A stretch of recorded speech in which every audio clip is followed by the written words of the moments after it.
때로 원치 않는 일을 당하는 것이 인생입니다.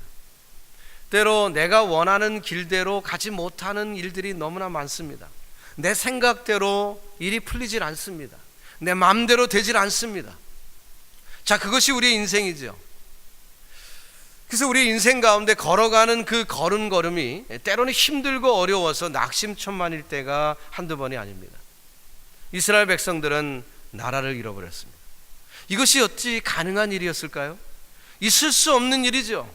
그들의 사고방식 가운데는 하나님의 나라, 하나님이 허락하신 하나님의 백성, 그 하나님의 나라, 하나님이 세워주신 그 나라가 망하다니 있을 수 없는 일입니다.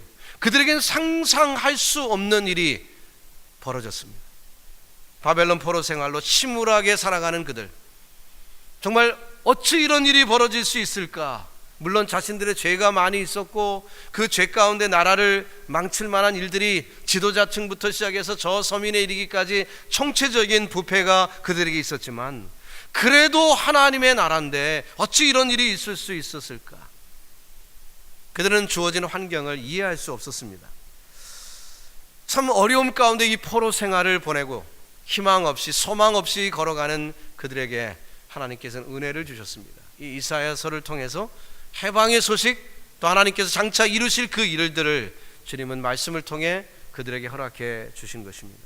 여러분, 때로 저와 여러분의 인생 가운데서 내가 원하는 대로 인생이 풀리지 않고 내 인생이 마치 발목에 족쇄가 매인 것처럼 묶여있는 삶 같은 그런 느낌이 있는 분들이 있다면 오늘 이 말씀을 들으시고 소망을 발견하는 복된 아침이 되기를 바랍니다. 주님은 그대로 우리를 놔두시지 않습니다. 우리가 힘들고 어려운 역경 가운데 도저히 헤어날 길이 없는 것 같은 그 순간에도 주님 오늘 이 말씀을 저와 여러분에게 주시는 것입니다. 첫 번째로 우리가 은혜 받는 이야기는 모든 것은 지나간다는 것입니다. 우리 함께 읽어봅시다. 시작. 모든 것은 지나간다. 18절 말씀을 보니까요, 너희는 이전 일을 기억하지 말며 옛적 일을 생각하지 말라라고 말했습니다. 세상의 모든 것은 영광이든 고난이든 결국 지나가 버릴 것이기 때문에 기억하지 말고 그것에 눌려 살지 말라, 그렇게 말씀하는 것이죠. 그렇기 때문에 그것이 영광일 때 현실에 안주해서도 안 되는 것이고, 그것이 고난일 때는 수렁에 빠져서 절망 가운데 계속 사는 것도 하나님의 뜻이 아니라는 것입니다. 고린도전서 7장에 보면 29절 이하에 바울은 이렇게 말했습니다. 형제들아, 내가 이 말을 하노니 때가 단축하여진 거로 이후부터 안에 있는 자들은 없는 자 같이 하며, 우는 자들은 울지 않는 자 같이 하며, 기쁜 자들은 기쁘지 않은 자 같이 하며, 매매하는 자들은 없는 것 같이 하며, 세상 물건을 쓰는 자들은 다 쓰지 못하는 자 같이 하랴. 이 세상의 행적은 지나감이니라. 바울이 깨달은 진리도 그것입니다. 세상에서 아무리 평화롭고 영광스러운 일도 지나갈 것이고 고난과 고통 가운데 있는 것도 다 지나갈 것이기 때문에 지금 기쁘거나 슬프거나 그 일을 영원한 것처럼 생각하지 말라는 교훈인 것입니다. 세상은 영원하지 않습니다. 하나님과 저와 여러분의 영혼만이 영원한 줄 믿습니다. 고린도후서 4장 16절에 보니까 그러므로 우리가 낙심하지 아니하노니 겉사람은 후패하나 우리의 속은 날로 새롭도다 했습니다. 우리의 마음은 늙지 않습니다. 우리의 마음은 청춘이죠. 우리의 영혼은 영원히 늙지 않는 것입니다. 저는 아직 젊기 때문에, 머리는 하얗지만 젊기 때문에 아직 젊은 생각을 많이 가지고 있습니다만은 저도 나이를 먹습니다. 그래서 이제 아이고 이렇게 됐구나 하는 그런 생각을 갖는데, 아이들과 어울리다 보면은 그 마음은 청춘이에요. 그래서 애들하고 똑같이 하고 싶습니다. 그래서 저희 아이들 가운데 보이가 3명이지 않습니까? 우리 집에는 씨름도 하고 팔씨름도 하고 맨날 전쟁입니다. 그래서 이제 아이들하고 팔씨름하면 제가 이길 것 같아요. 그래갖고 하죠. 얼마 전까지는 제가 다 이겨먹었습니다. 근데 드디어 우리 막내가 지난달에 저를 이겼습니다. 마음은 원이로되 육신이 약합니다. 마음은 청춘이에요. 마음은 청춘이에요. 근데 육신이 따라가질 않지요. 여러분 중에 영광 가운데 있는 분들이 계십니까? 여러분이 누리는 권세가 있나요? 명예가 있습니까? 젊습니까? 소유가 많이 있습니까? 건강이 있습니까? 그러나 여러분 기억하십시오. 결국 이거 다 지나갈 것이라는 것입니다. 교만할 수가 없어요. 내가 지금 뭔가 누린다 할지라도 교만할 수 없습니다. 얼마 전에 그 인터넷 신문에 오드리 헵번 그 사진이 이렇게 나왔는데요. 지금의 이렇게 그 늙은 모습과 이제 과거 아름다웠던 그 모습이 딱 비교가 되는데, 제가 어렸을 때 그 영화 배우를 참 좋아했거든요. 제가 이만한 그 판넬에 그 여자 사진을 제 방에 걸어놓고 살았었습니다. 물론 지금은 제 아내 사진이 거기 있지만, 옛날에 그 사진을 걸어놓고 살던 그런 시절이 있었어요. 근데 그 영화 배우도 이제 뭐 쭈글쭈글해지고 말이죠. 온데간데 없어지더라고요. 여러분, 모든 것이 지나갈 줄 알고 겸손하시기 바랍니다. 지혜로워야 합니다. 혹은 지금 고난 중에 계신 분들이 있습니까? 역경 가운데 있나요? 정말 말 못할 고민, 가슴을 조아리며 고통하는 그런 그 고난 가운데 있는 성도들이 있습니까? 어떤 어려운 시련이든 어떤 고난이든 결국은 지나갈 줄 믿으시기 바랍니다. 영원한 것이 아닙니다.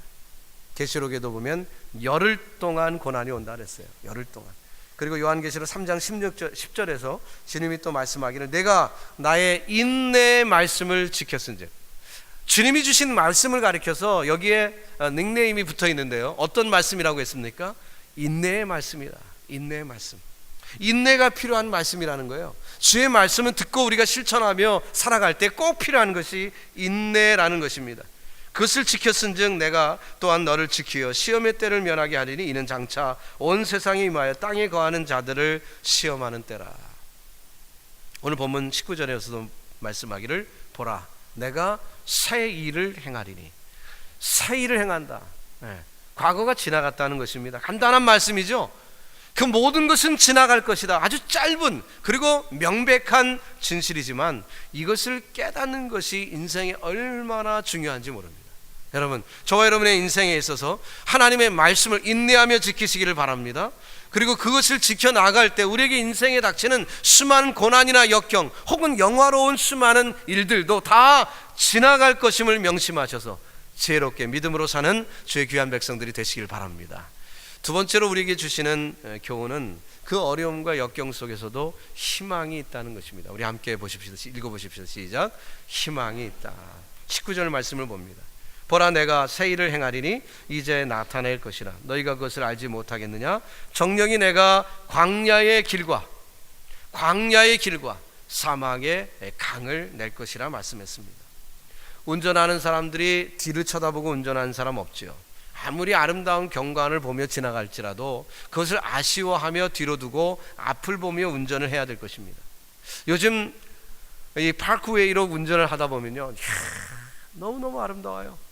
너무너무 아름다워요. 저는 캘리포니아 오래 살던 사람이기 때문에 이 뉴욕의 가을 경치는 정말 1초라도 놓치고 싶지 않아요.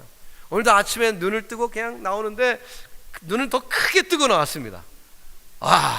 이 단풍이 너무너무 아름다운 거예요. 그렇지만 그것이 아름답다고 해서 뒤를 돌아보고 운전하면 되겠습니까? 사고 납니다. 앞을 보고 운전해야 돼요.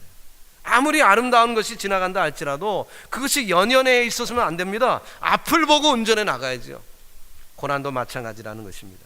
어제의 실패를 자선만대로 유전하며 지내는 그런 사람들이 있는데 그거 잘못된 것입니다. 어쩌다가 아버님이 물에 빠져 돌아가셨다고 합시다. 그렇다고 해서 자선대대로 해수욕 못 가면 되겠습니까? 그건 어리석은 것입니다.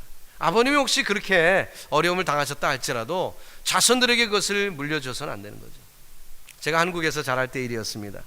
가끔 여름철이 되면 호수가 있거나 냇가리 있는 그 강이 있는 그런 그 지역에서 미역 감다가 물에 빠져 죽는 아이들이 종종 있지 않습니까? 한국에서 늘 듣던 얘기죠. 그래서 저희 어머니는 당신은 수영하실 줄 모르지만 자녀들은 수영을 가르쳐야 되겠다. 그래갖고 저를 수영을 가르치셨습니다. 원천이라는 호수가 있었는데요. 거기 가서 거기에 데리고 가갖고는 수영을 가르칩니다.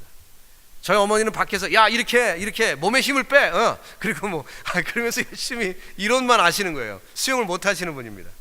그러니까 제게 가르쳐준 수영의 정도가 뭘까요? 겨우 배운 게 개헤엄입니다. 그런데요, 그 개헤엄 가지고도 빠져 죽지 않을 정도 배웠어요. 그래서 그 개헤엄을 배워갖고는 거기서 조금 발전을 시켰습니다. 제가 나름대로. 그래서 모자비 헤엄 이렇게 옆으로 치는 거, 또 자유형 뭐 이렇게 뭐 퍼덕퍼덕 거리면서 제가 나름대로 이제 발전을 시켰어요. 초등학교 6학년 때이었습니다. 한강에 가서 보드를 한 대 대절을 해갖고 우리 친구들이 같이 타고는 자 우리 한강을 수영해서 도강 한번 해보자. 그래갖고 저쪽에 이제 그 반대편까지 그 보트로 넣어줘서 간 다음에 거기서부터 그 한 사람은 노를 젓고 나머지는 풍덩 빠져갖고 이제 한강을 건너는 거예요. 이 어머니한테 배웠던 개헤엄이 한강을 도강을 한 적이 있습니다. 이거 대단하죠, 그죠? 네. 여러분 우리가 주어진 역경 힘들 때 참 많아요. 제가 그것을 그대로 배웠어요. 그래서 이제 캘리포니아에 살면서 제 아이들을 키울 때 우리 집에는 수영장이 없지만 캘리포니아에 있는 집들을 보면은 절반 이상은 수영장이 있어요. 많은 수영장들이 있으니까 여름철만 되면 수영장에서 익사하는 아이들이 종종 벌어져요. 우리 집에는 없지만 남의 집에 갔다가 그런 일 벌어지면 큰일 나잖아요.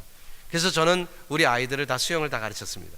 초등학교 들어가기 전부터 열심히 수영을 가르쳤어요. 그래서 우리 애들은 다 수영을 잘합니다. 여러분 어떤 일들 가운데 역경이 있거나 주어진 환경에 두려울 거리들이 있을 수 있습니다. 아픈 경험이 있을 수도 있습니다. 그러나 극복하면 자유로운데 극복을 못하고 그것에 묶여 있다면 곤란한 것입니다.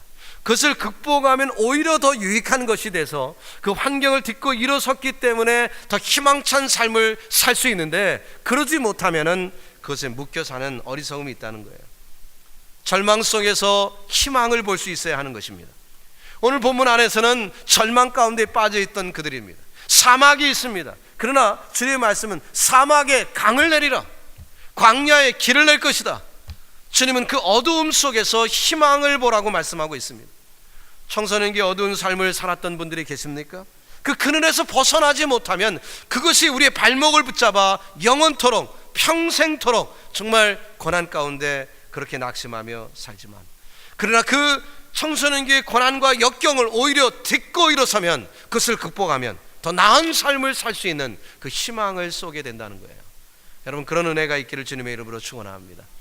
최근 영국 BBC 방송국에서 세계에서 가장 영향력이 있는 여성 100명을 선정을 했습니다.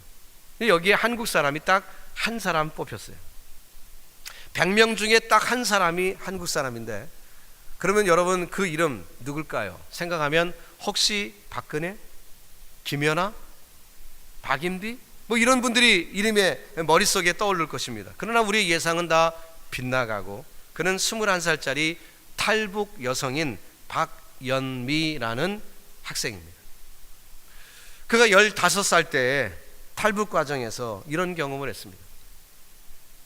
중국 브로커가, 탈북 브로커가 이제 그 어린아이를 겁탈하려고 하자 어머니가 그것을 막기 위해서 차라리 나를 가지라고 그렇게 얘기해서 중국 브로커가 자기 눈앞에서 그 어머니를 강간하는 모습을 이 아이는 보아야 했습니다. 돈이 없어서 중국에서 몽골로 넘어가는 그 산을 넘을 때는 걸어서 넘어야 했고, 그 과정에서 아버지는 암이 걸렸습니다. 그래서 암에 걸려 죽어가는 그 아버지, 그 모습을 지켜보다가 한밤중에 그 아버지가 그 방에서 죽었는데, 이것을 밖에 알리면 혹시 들켜서 다시 북한으로 끌려갈까봐 알리지도 못하고 그 어린 나이에 그 아버지를 업고 한밤중에 밖에 나가 그 아버지를, 그 시신을 묻었던 경험이 있다고 합니다. 정말 어렵게 탈북을 해서 한국에 정착을 하게 됐습니다. 지금은 방송을 통해 전 세계 북한의 현실을 고발하고 알리는 그 역할을 하고 있어요.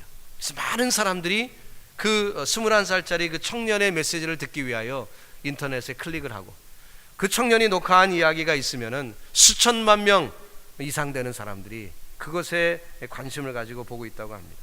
한국에 온 지 몇 해 되지 않는 젊은 어린 학생이지만 영국에 가서 연설하는 모습을 보니까 저도 비디오를 통해서 봤는데요, 유창한 영어로 자기의 생각을 다 말할 수 있게 되었더라고요. 어떻게 그렇게 영어를 열심히 했을까? 어떻게 그렇게 영어를 잘하게 되었을까? 해외에 나와본 적도 없는데 한국에서 영어를 했는데 어떻게 그렇게 영어를 잘할 수 있을까? 전 세계에 이 사실을 알리기 위해서는 반드시 영어가 필요한 것을 깨달았기 때문에 그 어린 나이에 하루에 9시간씩 영어 공부를 했대요. 그래서 어떤 미국의 드라마 같은 거는 한 드라마를 20번 이상 본 적도 있다. 영어를 배우기 위해서. 영어를 배우기 위해서. 고난이 없었다면 어떻게 이렇게 열심히 할 수 있을까? 고난이 없었다면 그가 이렇게 영어를 습득할 수 있었을까? 고난이 없었다면 지금의 삶이 가능했을까? 그에게는 어두운 그림자가 있었습니다. 그에게는 이길 수 없을 것 같은 정말 고통의 가장 극치라고 볼 수 있는 그 모든 것을 경험했습니다. Sexual abuse, physical abuse, 자기의 눈앞에서 아버지가 죽어가는 모습과 또 그것도 알릴 수 없어 흐느끼면서 그 시신을 한밤중에 묻어야 하는, 정말 누가 이 어린아이, 이 청년보다 더 큰 고난과 역경을 견뎠다고 오늘 얘기할 수 있겠습니까? 여러분에게 고난이 있습니까? 여러분에게 어두운 경험이 있습니까? 누가 이 박연미라는 이 청년보다 더 심한 고통을 받았다고 감히 말할 수 있을까요? 혹시 어린 시절에 성폭행 경험을 당하셨습니까? 육체적으로 어뷰즈를 당해보셨습니까? 혹은 그 그늘에서 지금도 벗어나지 못하고 있습니까? 우울할 것 없습니다. 오늘 주님이 말씀합니다. 광야의 길과 사막의 강을 내리라. 여러분과 저의 삶 가운데 광야 같은 삶, 사막 같은 삶이 혹시 있었다 할지라도 주님은 말씀합니다. 그곳에 희망이 있다. 절망하지 말라. 길을 내리라. 강을 낼 것이다.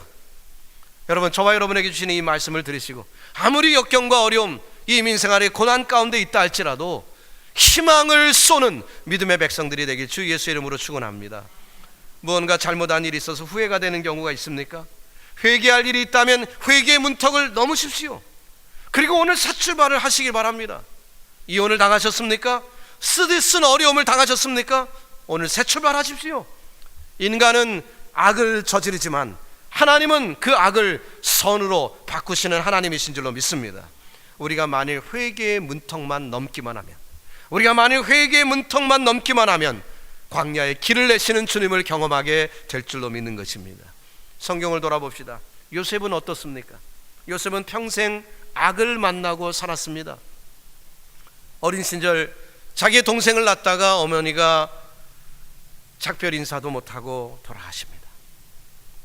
배다른 형제들이 많이 있는 그때 어머니 없는 서러움이 있는데 형들의 시기와 질투 가운데 고통을 당하다가 결국은 홍안의 청년 17살 때 인신매매를 당합니다. 팔려간 곳에서 열심히 일하였으나 주인에게 누명을 쓰고 옥살이를 합니다. 믿었던 친구, 감옥에서 사귄 친구에게 정성껏 대접했으나 그 친구에게 배반을 당합니다. 수많은 어려움, 역경, 그러나 하나님이 이 모든 것을 선으로 바꿔주시는 것을 우리는 기억합니다. 로마서 8장 28절에 우리가 알거니와 하나님을 사랑하는 자, 그 뜻대로 부르심을 입은 자들에게는 모든 것이 합력하여 선을 이루느니라. 할렐루야. 이 말씀이 여러분과 저에게 주신 말씀입니다. 이것은 그냥 기록되어 있는 옛날 얘기가 아니라 우리에게 주신 말씀이에요. 여러분, 이 말씀을 들으시고 고난을 통해 희망을 보는 지혜로운 주의 백성들이 되길 예수님의 이름으로 축복합니다. 마지막 세 번째로 보면 이 모든 것은 찬송이 된다는 것입니다. 우리 함께 또 읽어보겠습니다. 시작. 모든 것은 찬송이다. 모든 것은 찬송이다. 21절을 봅니다. 이 백성은 내가 나를 위하여 지었나니 나의 찬송을 부르게 하려 함이니라. 오늘 본문은 하나님께서 우리를 지으시고 그 지으신 목적을 아주 분명하게 밝혀놓은 말씀입니다. 하나님은 세상을 창조하시고 우리를 만드셨을 때 이 백성을 만드신 목적이 있는데 나의 찬송을 부르게 하려 함이라. 우리가 무슨 음악 실력이 있어서 노래를 잘해야 되는 것이 아닙니다. 하나님이 우리를 만드셨습니다. 내가 음친 것 하나님이 아시고 나를 그대로 만드신 것입니다. 근데 그 만드신 주님이 나를 통해 기대하는 것이 찬송을 받고자 하신다는 것. 그렇다면 내가 아름다운 목소리로, 꾀꼬리 같은 목소리로 찬양하기를 하나님이 바라신다는 그 뜻보다도 내가 마음속에 뜻과 정성을 다해 하나님을 예배하는 것, 주님은 그것을 기다리고 계시다는 것입니다. 세상은 오케스트라입니다. 인류의 합창 교향곡을 주님은 듣기를 원하십니다. 음악에서 가장 중요한 것은 클라이막스죠. 그래서 음악가들은 그 모든 과정에서 한 5분 동안 쭉 연주를 할 때 그 마지막 클라이막스를 잘 장식하기를 원합니다. 폴테, 그래서 크게 소리를 낼 때도 있고, 피아노시모, 아주 작게 소리를 낼 때도 있습니다. 안단테, 느리게 소리를 진행할 때도 있고, 또 프레스토, 빠르게 진행할 때도 있습니다.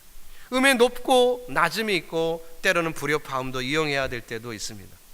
작곡가가 그 음악을 상상하면서 그 머릿속에서 짜낸 그 음을 쫙 만들어서 가수에게 곡을 줄 때, 위대한 가수는 그 높고 낮은 그 음을 잘 처리하다가 이제 클라이막스에서 고난도의 음을 멋지게 처리할 때 그 노래가 영광을 받는 것입니다.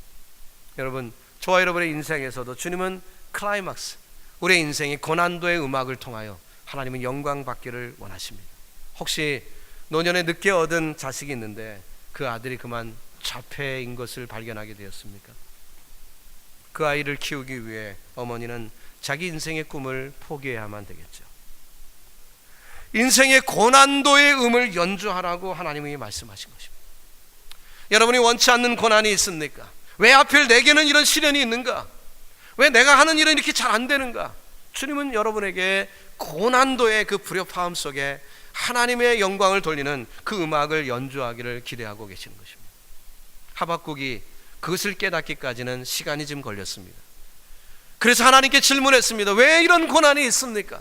왜 이런 어려움이 있습니까? 하나님의 백성이 어떻게 이런 어려움을 당해야 합니까? 하나님은 어디 계시냐는 등 그는 그렇게 하나님 앞에 울부짖다가 하박국 3장에 보면 그가 깨닫고 날 때 이런 고백을 합니다. 비록 무화과 나무가 무성치 못하며 포도나무가 열매가 없으며 감람나무에 소출이 없으며 밭에 식물이 없으며 우리의 양이 없으며 외양간에 소가 없을지라도 나는 여호와를 인하여 즐거워하며 나의 구원의 하나님을 인하여 기뻐하리로다. 주 여호와는 나의 힘이시라 나의 발을 사슴과 같게 하사 나로 나의 높은 곳에 다니게 하시리로다. 이 노래는 영장을 위하여 내 수금에 맞춘 것입니다. 영장은 지휘자를 얘기하는 것입니다. 즉 하박국이 마지막 시를 쓰면서 하나님이 주신 은혜 가운데 다시 한번 생각해 보니 이것도 없고 저것도 없고 그야말로 하나님 앞에 제사드릴 재물도 없는, 아무것도 없는, 우리식으로 얘기하면 주일날 드릴 헌금조차 없는 정말 모든 것을 다 잃어버린 그 환경 속에서도 나는 여호와로 인하여 즐거워하리로다.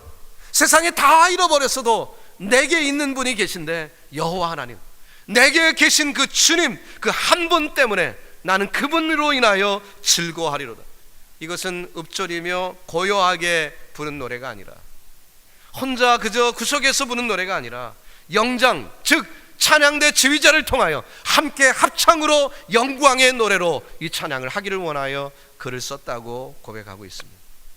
고난의 이 고난도의 음을 처리하며 합창곡으로 하나님께 영광 돌리는 이 노래가 우리 교회를 통하여 울려 퍼지기를 예수님의 이름으로 축원합니다. 예수님은 십자가 위에서 고난도의 노래를 부르셨습니다. 엘리 엘리 라마 사박다니, 나의 하나님 어찌하여 나를 버리셨나이까. 정말 고난도의 극치인 온 인류를 위하여 감당하는 그 십자가의 고난을 주님은 담당하시면서 그 노래를 부르신 것입니다. 이번 인생 가운데 이해할 수 없는 고난을 당하였습니다. 그때 그는 이렇게 고백합니다. 주는 주신 자도 여호와시요 취하신 자도 여호와시니 여호와 이름이 찬송을 받을지로다. 고난도의 노래죠. 고난 속에 정말 사람들이 흔히 할 수 없는 그 노래를 그들은 부를 수가 있었던 것입니다. 부르신 곳에서 나는 예배하네, 어떤 상황에도 나는 예배하네. 부르신 곳에서 나는 예배하네, 어떤 상황에도 나는 예배하네. 여러분, 어떤 곳에 부름을 받았습니까? 지금 어떤 곳에 고난이 있습니까? 혹시 하나님께서 그 고난도의 곡을 여러분에게 주시며 연주하라고 말씀하고 계십니까? 힘들고 어려워도 우리 있는 곳에서, 바로 그곳에서 성실히 인생의 노래를 할 수 있기를 바랍니다. 그것이 고난도의 노래라 할지라도 힘써 불러봅시다. 우리의 몸짓을 통해 때로 소리가 나지 않아 그저 몸짓만으로 흔들리는 그 몸으로 우리가 노래할 때 하나님은 우리를 통해 영광을 받으실 줄 믿습니다. 기도하겠습니다.